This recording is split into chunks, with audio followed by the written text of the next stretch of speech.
철로 역정. 좁은 문.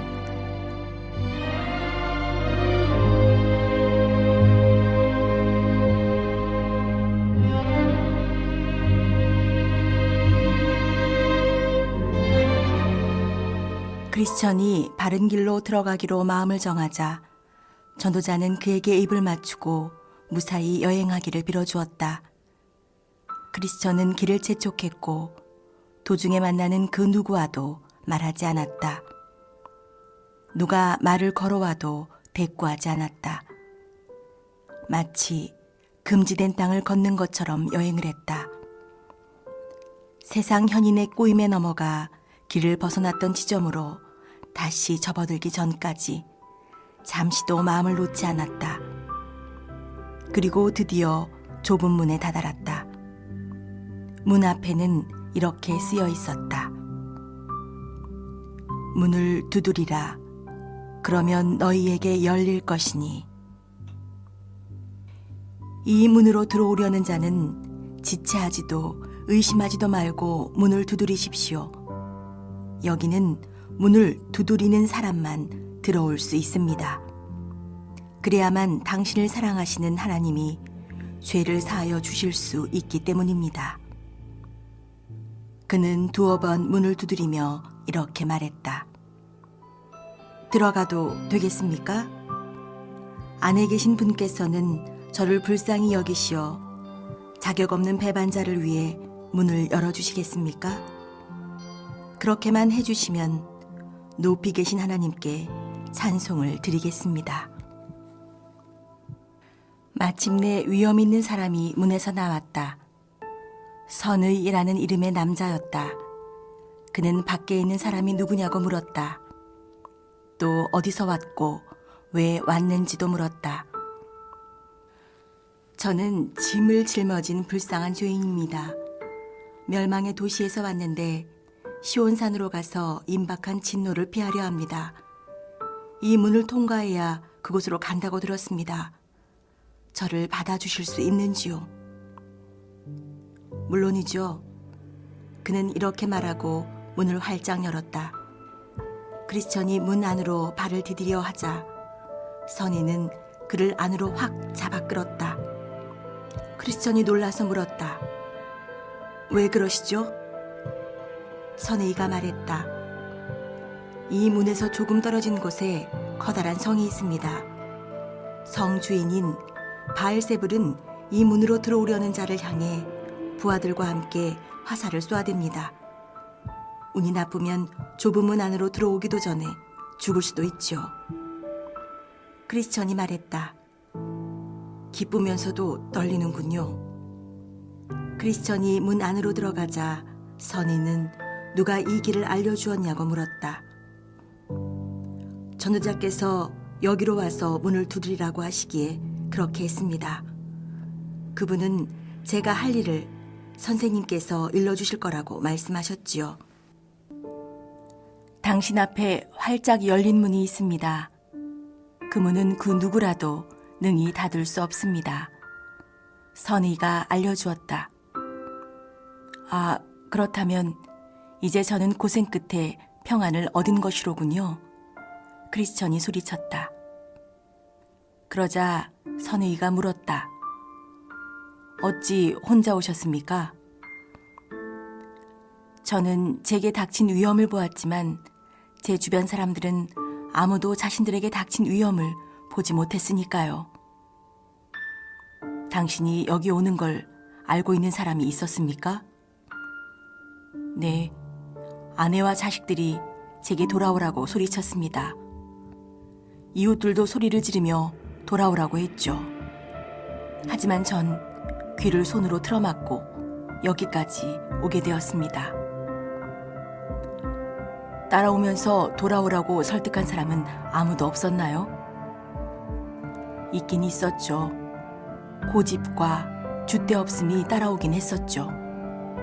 하지만 고집은 저를 설득할 수 없다는 것을 알고 조롱하며 돌아갔고 줏대 없음은 잠깐이나마 저를 따라왔었습니다. 왜 끝까지 오지 않았나요? 함께 길을 걷다가 낙담의 수렁에 빠져버렸거든요. 그러자 실망해서 더 이상 모험을 하려 들지 않더군요. 자기 집에서 가장 가까운 가장자리 쪽으로 빠져나가더니 그 거룩한 나라엔 저 혼자 가보라고 했습니다. 그리고는 자기 갈 길로 가버렸죠. 저는 다시 혼자 남게 되었고요. 줏대 없음은 고집을 뒤쫓아 돌아갔고 저 홀로 좁은 문까지 오게 된 것입니다. 크리스천이 설명했다. 참으로 안타깝군요. 천상의 영광을 너무 과소평가한 나머지 영생이 위험을 무릅쓰고까지 얻을 가치가 있음을 생각지 못했군요. 좀 전에 줏대 없음 얘기를 해드렸지만 사실 저도 그 사람보다 나을 게 하나도 없습니다. 그는 자기 집으로 돌아갔지만 저는 세상 현인의 세속적인 말에 속아 죽음의 길로 들어서기까지 했으니까요. 이런 그 작자가 당신에게도 나타났군요. 그래서 율법의 손을 빌려 편안하게 그 짐을 내려놓을 방법을 찾았던 거고요. 두 사람 다 악랄한 사기꾼입니다. 그런데 그자의 꼬임에 넘어갔단 말입니까? 그러고 알았죠. 저는 율법을 만나러 가는 중이었는데 그의 집 옆에 있는 언덕이 제 머리 위로 쏟아질 것만 같더군요. 그래서 그만 거기에서 발길을 멈추고 말았습니다. 그 산 때문에 사람들이 많이 죽었습니다. 앞으로도 많은 사람들이 그곳에서 죽을 것입니다. 몸이 갈기갈기 찢기지 않고 그곳에서 빠져나와 다행이군요. 크리스천은 선의의 말에 고개를 끄덕였다. 제가 낙담하여 이러지도 저러지도 못할 때 전도자님과 다시 만나지 못했다면 거기에서 무슨 일을 당했을지 알 수 없습니다. 하지만 하나님께서는 자비를 베푸시어 전도자님을 제게 보내주셨습니다.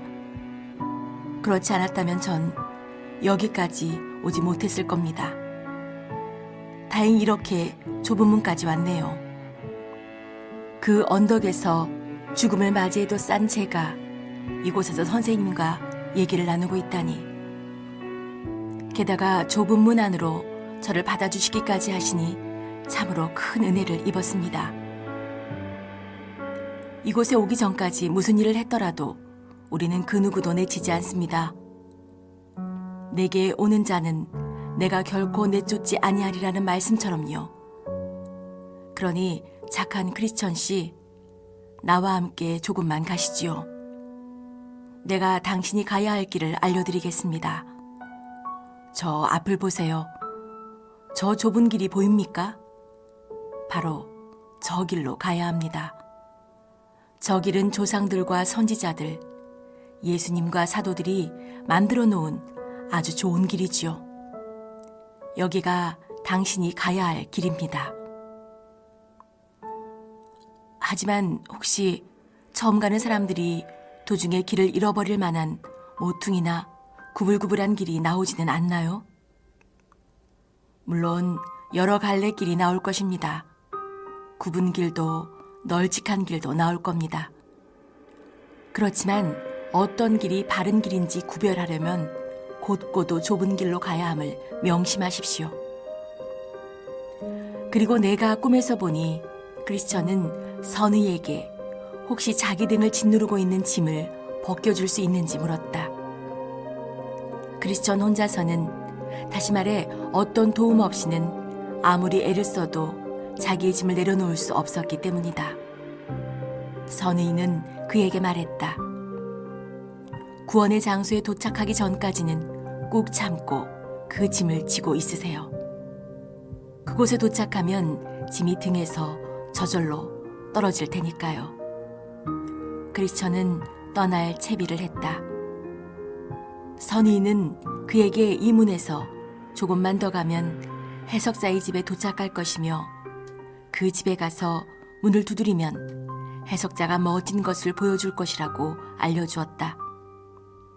크리스천이 작별 인사를 하자 선의인은 여행을 잘 하라고 당부했다. 계속 길을 가던 크리스천은 마침내 해석자의 집에 도착했다. 크리스천은 문을 여러 번 두드렸다. 마침내 한 사람이 나와서 누구냐고 물었다. 선생님, 저는 순례자입니다. 이 집에 선하신 분을 잘 아는 사람의 소개로 도움을 청하러 왔습니다.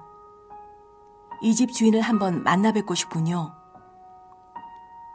크리스천이 주인을 만나게 해달라고 청하자 잠시 후 주인이 크리스천 앞에 나타나서 무슨 일이냐고 물었다. 선생님, 저는 멸망의 도시에서 온 사람인데 시온산을 향해 가고 있습니다. 이 길 초입에 위치한 좁은 문에 계시던 분께 선생님 얘기를 들었습니다. 여기 오면 선생님께서 제 여행길에 도움이 될 굉장한 것을 보여줄 거라고 하던데요. 그렇다면 들어오시죠. 당신에게 도움이 될 만한 것을 보여드리겠습니다. 해석자가 말했다. 그는 하인에게 양초에 불을 붙이라고 말한 후 크리스천에게 따라오라고 했다. 해석자는 밀실로 크리스천을 안내하더니 하인에게 문을 열라고 했다. 방 안으로 들어간 크리스천은 벽에 초상화 한 점이 걸려 있는 것을 보았다. 아주 위험 있게 생긴 사람이 그려져 있는 그 그림은 정말 장관이었다. 그림 속 사람은 눈을 하늘로 치켜뜨고 손에는 최고로 좋은 책을 들고 있었으며 입술에는 진리의 법이 새겨져 있었다. 그의 등 뒤로는 세상이 펼쳐져 있었다. 그는 머리에 황금 면류관을 쓰고 사람들에게 간절히 호소하는 듯한 모습으로 그렇게 서 있었다. 크리스천이 물었다. 이분이 누구입니까? 해석자는 그림을 설명해 주기 시작했다. 이 그림 속에 계신 분은 아주 귀한 분이시랍니다. 이분은 자녀를 낳으실 수 있고 해상의 고통을 알고 계시며 태어난 자녀를 손수 기를 줄도 아는 그런 분이죠. 보다시피 이분은 눈을 하늘로 치켜뜨고 손에는 최고로 좋은 책을 들고 입술에는 진리의 법이 쓰여 있습니다. 이것은 이분이 하시는 일이 어둠의 일들을 알아내 죄인들에게 밝혀주시는 것임을 나타냅니다. 그림을 보면 이분이 사람들에게 무언가 호소하는 듯하여 세상을 등지고 계신 듯하며 또 머리에 면류관을 쓰고 계십니다. 이 모습은 이분이 현세의 것들을 하찮게 여기고 있음과 이분이 하나님을 사랑하고 섬기기 때문에 다가올 세상에서 그 영광의 보상을 받을 것임을 보여주는 것이지요. 제가 이 그림부터 보여드린 이유는 여행 중에 당신이 그 어떤 어려움을 겪는다 해도 이 그림 속 주인공이 당신을 인도해 줄 것이기 때문입니다. 이분은 그렇게 할 수 있는 권한을 하나님께 부여받은 유일한 분이십니다. 그러니 지금 제가 보여주는 것들을 눈여겨 봐두세요. 그리고 여행하는 도중에 당신을 인도하겠다고 나서는 사람들을 만나게 되면 그들이 결국 당신을 죽음으로 이끌 거란 사실을 꼭 가슴에 새기십시오. 그런 다음 그는 크리스천의 손을 잡고 한 번도 빗자루질한 적이 없어 바닥에 먼지가 뽀얗게 쌓인 거실로 데려갔다. 해석자는 방을 잠깐 살펴보더니 한 남자에게 바닥을 쓸어내라고 시켰다. 그가 바닥을 쓸자 먼지가 이리저리 풀썩거렸다. 크리스천은 숨이 막혀 죽을 것만 같았다.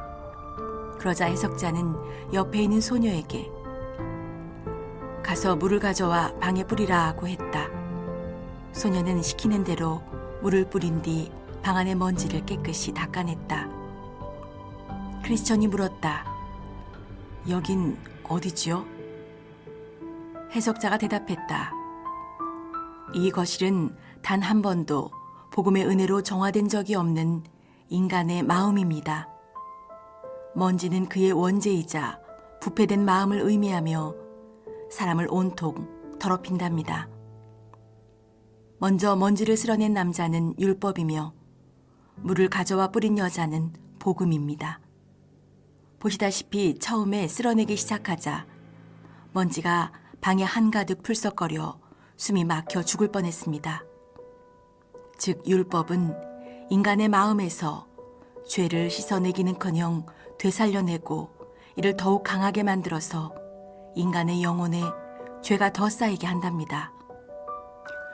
물론 율법은 죄를 드러내고 죄를 짓지 말라고 금지시키긴 하지만 죄를 정복할 수 있는 힘은 없지요. 하지만 방에 물을 뿌리니 말끔해지지 않았습니까? 이는 복음이 들어오면 부드럽고도 귀한 기운이 따라 들어오게 되어 마치 바닥에 물을 뿌림으로써 먼지가 사라지듯 죄가 사라지고 굴복당하게 됨을 의미하죠. 복음을 믿게 되면 인간의 영혼은 깨끗해지고 영광의 왕께서 살기 좋은 곳이 된답니다. 내가 꿈에서 보니 해석자는 크리스천의 손을 잡고 작은 방으로 이끌었다. 거기에는 각각 다른 의자에 앉아있는 두 소년이 있었다. 나이가 좀 더 많은 소년의 이름은 욕망, 다른 소년의 이름은 인내였다. 욕망은 뭔가 상당히 못마땅한 표정을 짓고 있었지만 인내는 매우 차분해 보였다. 크리스천이 물었다. 욕망은 뭐가 불만인가요? 해석자가 대답했다. 저 아이들의 아버지가 그에게 제일 좋은 것을 가지려면 내년 초까지 기다리라고 했는데 욕망은 지금 당장 갖고 싶어 하는 거고 인내는 기꺼이 참고 기다리고 있는 중이랍니다. 그러자 한 남자가 보물이 가득 담긴 자루를 가지고 욕망에게 다가가 그의 발밑에 보물을 쏟아부었다. 욕망은 그것을 집어들고 매우 기뻐하더니 인내를 바라보며 비웃었다. 하지만 잠시 후 보물은 모두 사라져버리고 그에게 남은 것이라곤 누더기 옷뿐이었다. 그러자 크리스천이 해석자에게 물었다. 이것은 또 무엇을 의미하는지 좀 더 자세히 말씀해 주세요. 해석자가 말했다. 이 두 소년은 상징적인 비유랍니다. 욕망은 지금 이 세상에 살고 있는 사람들을 말하고 인내는 앞으로 다가올 세상의 사람들을 말합니다. 욕망은 모든 것을 지금 당장 올해 안에 즉 이 세상에서 가지려 하죠. 이 세상 사람들이 그렇습니다. 그들은 좋은 것을 지금 다 가지려고 합니다. 그 사람들은 좋은 것을 내년까지 다음 세상까지 기다리지 못한답니다. 이런 속담이 있죠. 손 안에 든 새 한 마리가 숲속에 있는 새 두 마리보다 낫다. 그들은 다가올 세상에 좋은 것이 많다는 하나님 말씀보다 이 속담을 더 중요하게 생각하지요.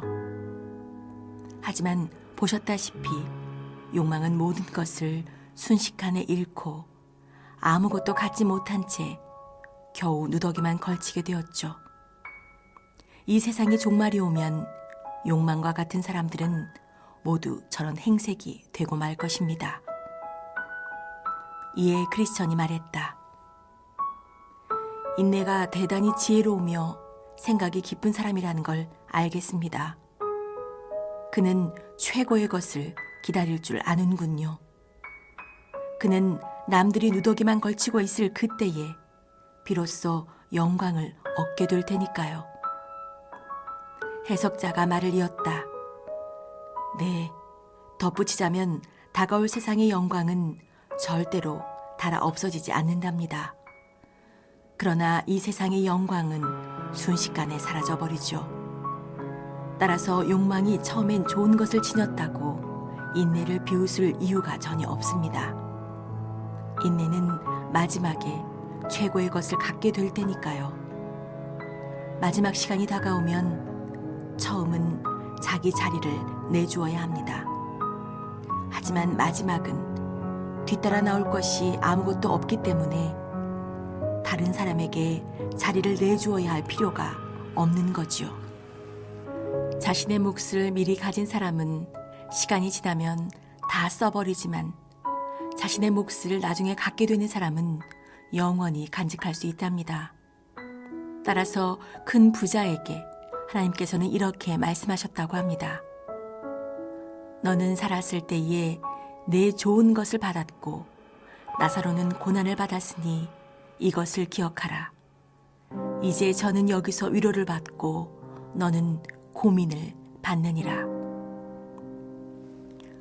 그러니까 지금 모든 것을 가지려 하지 말고 나중에 올 세상을 기다리는 것이 최고라는 말씀이시군요. 크리스천이 요점을 짚어냈다. 그렇습니다. 보이는 것은 잠깐이요 보이지 않는 것은 영원함이니라. 그런 말씀도 있습니다. 그러나 이 세상 것들과 우리 육체의 욕망은 매우 닮아 있기 때문에 서로 쉽게 친해집니다. 반면 다가올 세상의 것들과 세속적인 생각은 서로 낯설기 때문에 계속 멀어지는 거지요. 그런 뒤에 나는 꿈에서 해석자가 크리스천의 손을 잡고 불길이 활활 타오르는 벽으로 데려가는 모습을 보았다. 한 사람이 그 위에 물을 껴안고 있었으나 불길은 점점 더 활활 타오르고 있었다. 크리스천이 물었다. 이건 또 무슨 뜻이죠? 해석자가 대답했다. 이 불은 우리 마음속에 있는 하나님의 은총을 말합니다. 물을 뿌리며 그 불을 끄려는 자는 악마입니다. 그럼에도 이 불길이 점점 더 거세져만 가는 이유를 알려드리죠.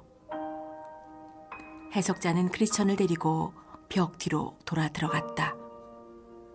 거기에는 한 남자가 있었는데 손에 기름병을 들고 아무도 모르게 그 불 위로 기름을 조금씩 뿌리고 있었다. 저건 무슨 의미입니까? 저분이 바로 그리스도이십니다. 은혜의 기름을 계속 뿌려 마음속에 일어난 불꽃을 지켜주고 계신답니다. 그 때문에 악마가 아무리 날뛰어도 사람들의 영혼엔 여전히 은혜가 넘칠 수 있지요. 보신 대로 벽 뒤에 계신 분께서는 불길을 지켜주려고 하시지 않습니까? 여기에서 우리는 인간의 영혼에 은총을 유지시키는 일이 얼마나 힘든지 깨달을 수 있습니다. 내가 꿈에서 보니 해석자는 또다시 그의 손을 잡고 즐거운 곳으로 이끌었다. 여기에는 위풍당당한 성이 아름답게 서 있었다. 이것을 본 크리스천은 매우 기뻐했다. 그는 성의 가장 높은 곳에서 온통 황금으로 된 옷을 입고 걸어다니는 사람들도 보았다. 크리스천이 말했다. 저 궁전 안으로 들어가 봐도 될까요? 해석자는 그를 데리고 궁전의 문으로 이끌었다. 문 앞에는 많은 사람들이 모여 있었다. 모두들 간절히 들어가 보고 싶어 했지만 감히 엄두를 내지 못했다. 문에서 조금 떨어진 곳에는 한 남자가 책상을 놓고 앉아 있었다. 그는 책상 위에 장부와 잉크병을 올려놓고 그 안에 들어가려는 사람들의 이름을 적고 있었다.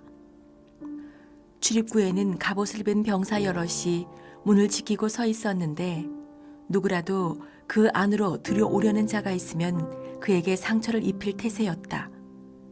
그 모습을 본 크리스천은 약간 놀랐다.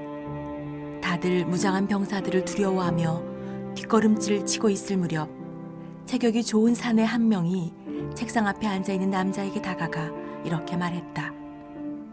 내 이름을 적으시오. 책상 앞에 남자는 그의 이름을 받아 적었다. 건장한 사내는 칼을 빼들고 머리에 투구를 쓴 다음 문 앞에 버티고 있는 무장한 병사들을 향해 달려들었다. 이들은 필사적으로 사내를 밀쳐냈지만 사내는 조금도 굴하지 않고 이들에게 마구 칼을 휘둘렀다. 사내는 큰 상처를 입었지만 자신을 막아서는 병사들에게도 큰 상처를 입힌 후 그들을 제치고 성을 향해 돌진했다. 순간 성 안에서 아름다운 목소리가 울려 퍼졌다. 성 꼭대기에 있던 사람들의 소리였다. 들어보시오, 들어보시오. 영원한 영광을 얻게 될지니. 그는 성 안으로 들어가서 성 꼭대기에 있던 사람들처럼 황금 옷을 입게 되었다. 이 모습을 본 크리스천은 웃으며 말했다. 이게 무슨 뜻인지 잘 알겠습니다. 그럼 이제 저는 그만 길을 떠나야겠군요. 해석자가 말했다. 아직 보여드릴 것이 조금 더 남았으니 마저 보고 길을 떠나십시오. 그는 크리스천의 손을 잡고 어두운 방으로 안내했다. 그곳에는 한 남자가 철로 된 감옥에 갇혀 있었다. 이 남자는 매우 슬퍼 보였다. 그는 팔짱을 낀 채 땅만 보고 앉아 있었다. 그는 가슴이 찢어지는 듯 땅이 꺼져라 한숨을 내쉬었다. 크리스천이 물었다. 이건 무슨 뜻입니까? 해석자는 크리스천에게 이 남자와 직접 얘기해보라고 말했다. 크리스천이 남자에게 물었다. 당신은 누구시죠? 남자가 대답했다. 전 예전엔 이런 사람이 아니었습니다. 크리스천이 되물었다. 그럼 예전엔 어떤 사람이셨나요? 남자가 다시 말했다. 왕년엔 자타가 공인하는 바르고 훌륭한 신앙인이었습니다. 한때 저는 제가 하늘의 성에 살 만한 자격이 있다고 생각했었죠.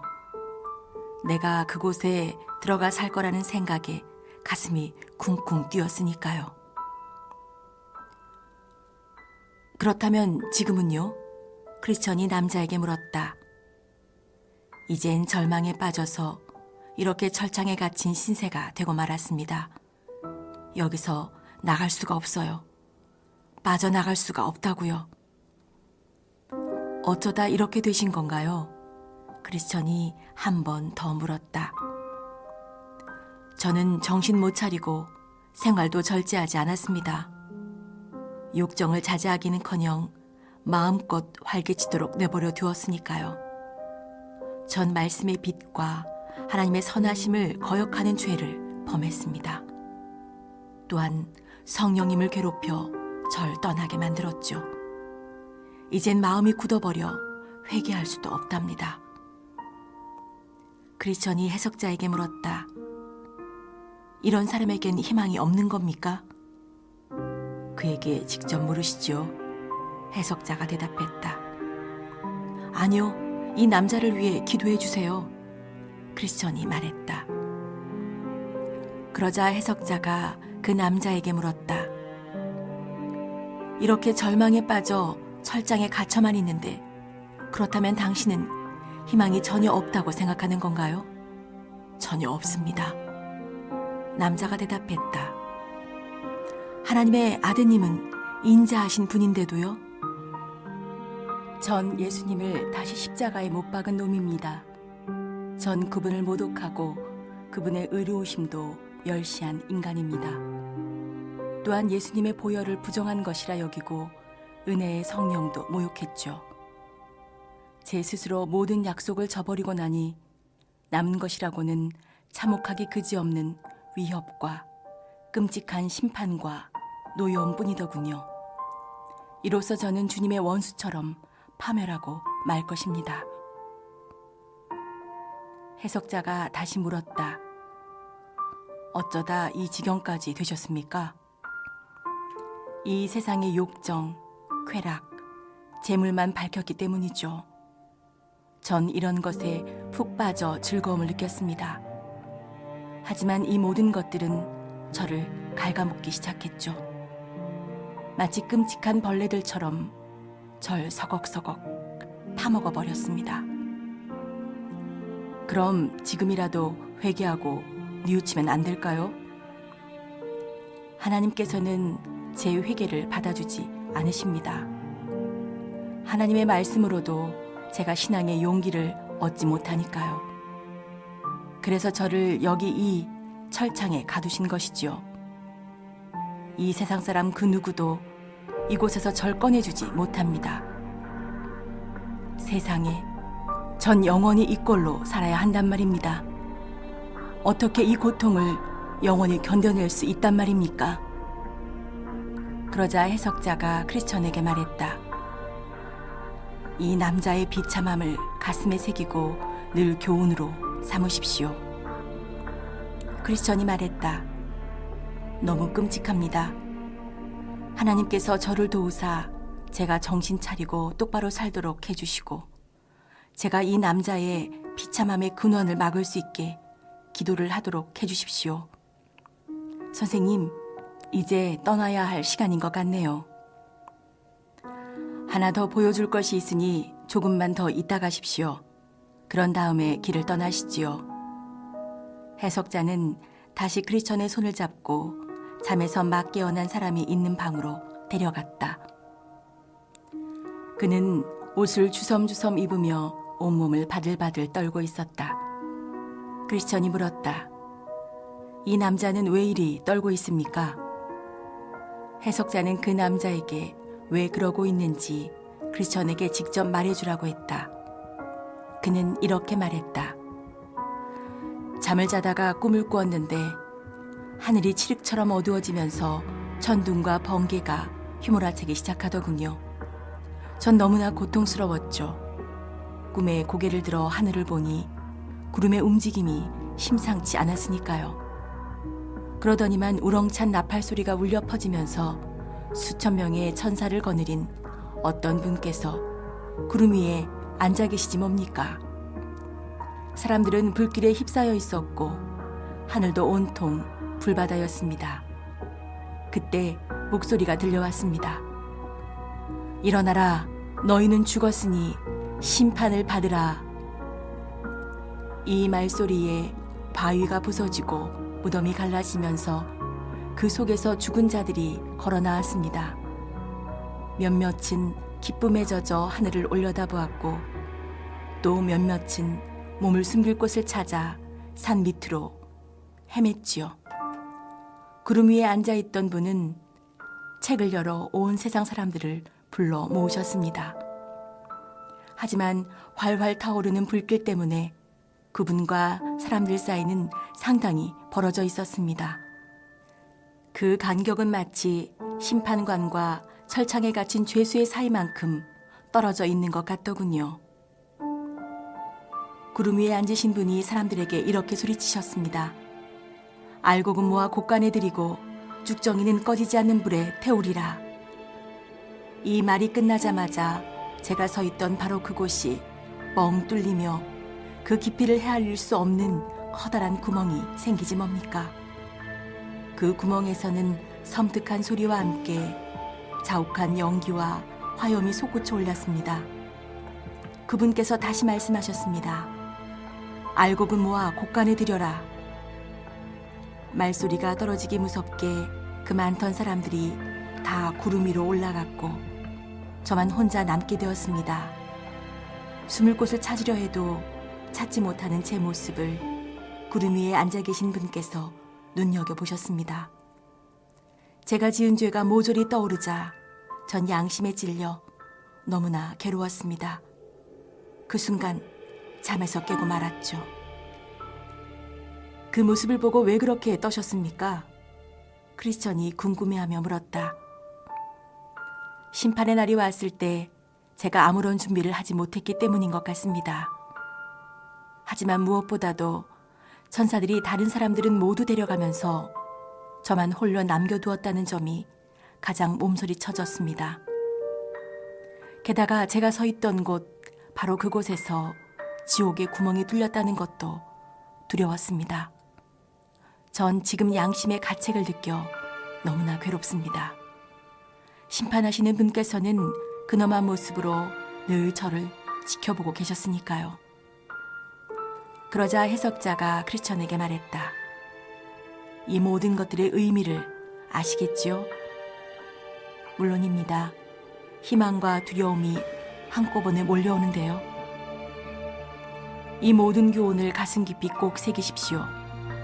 당신이 꼭 가야 할 길을 걷는데 자극제가 되어줄 테니까요. 해석자가 충고했다.